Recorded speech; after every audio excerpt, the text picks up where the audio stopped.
જય અંબે જય વિશ્વકર્મા. હવે આ વિડીયો ભરતભાઈ ડાયાભાઈ પંચાલ, હું એને ઓળખતો નથી, મારે એને કોઈ પરિચય નથી, પણ એનું જે મેં પ્રવચન સાંભળ્યું અને એમાં એણે મારી વાતનો ઉલ્લેખ કર્યો એટલા માટે કહેવા માગું છું કે ભાઈ,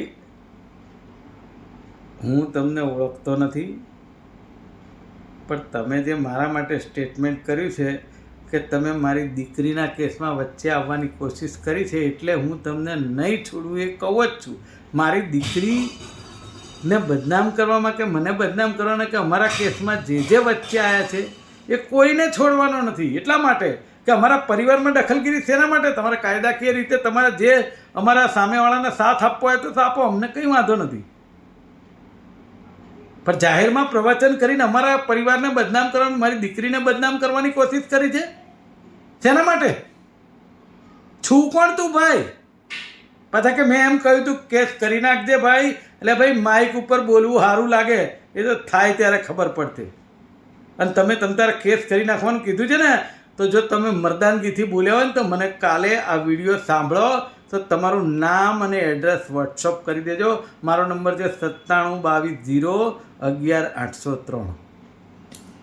કારણ કે તમારું નામ એડ્રેસ મારી પાસે નથી, એટલા માટે મળી જાય. બરાબર? માઇક મળી જાય ને એટલે બોલવું બધાને સારું લાગે. પણ જે બોલાતું હોય એ બોલાય, મર્યાદામાં બોલાય.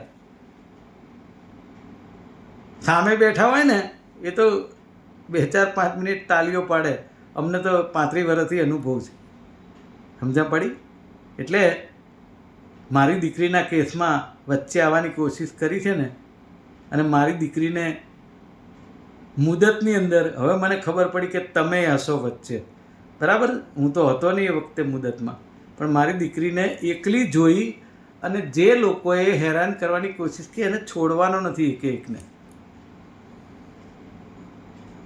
ભલે એમાં મારા વકીલ રોકવા પડે, જે કરવું, પણ એને છોડવાનું નથી કોઈને. કેમ? કોઈની દીકરી એકલી હોય એટલે એને હેરાન કરવાની, એને બદનામ કરવાની, એને ક્રિટિસાઇઝ કરવાની.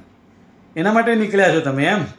સમાજમાં માઇક લઈને સમાજમાં આજીવન સભ્ય કઈ રીતે આપણા સારા કામથી મત આપે, આપણા સારા કામ કર્યા હોય તેની વાત કરી શકાય, તો આજીવન સભ્યો તમને ટ્રસ્ટી તરીકે ચૂંટે.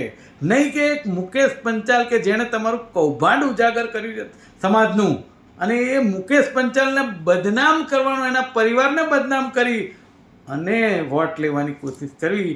હું માનું છું કોઈ આજીવન સભ્ય આવો વોટ નહીં આપે. 100% કહું છું.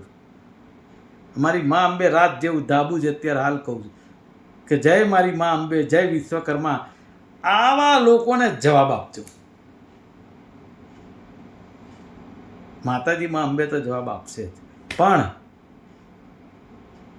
જે કોઈ ટ્રસ્ટી તરીકે બેસી જાય મને કોઈ ઇન્ટરેસ્ટ નથી. પણ એટલું સમજજો કે જેટલા કૌભાંડ હસમુખભાઈ સોલંકી, કાંતિભાઈએ છાવર્યા છે આ 4-5-6 વર્ષમાં, એને ઉજાગર 100% કરવાનું છે.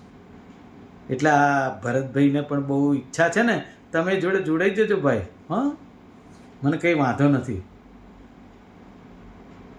લેવા દેવા વગરના કોઈની જોડે માથાકૂટમાં પડવું ના જોઈએ. અને એમાંય કોઈની દીકરીના કેસમાં બહુ સ્ટેટમેન્ટ કરવા યોગ્ય નહીં. સમજણ પડી?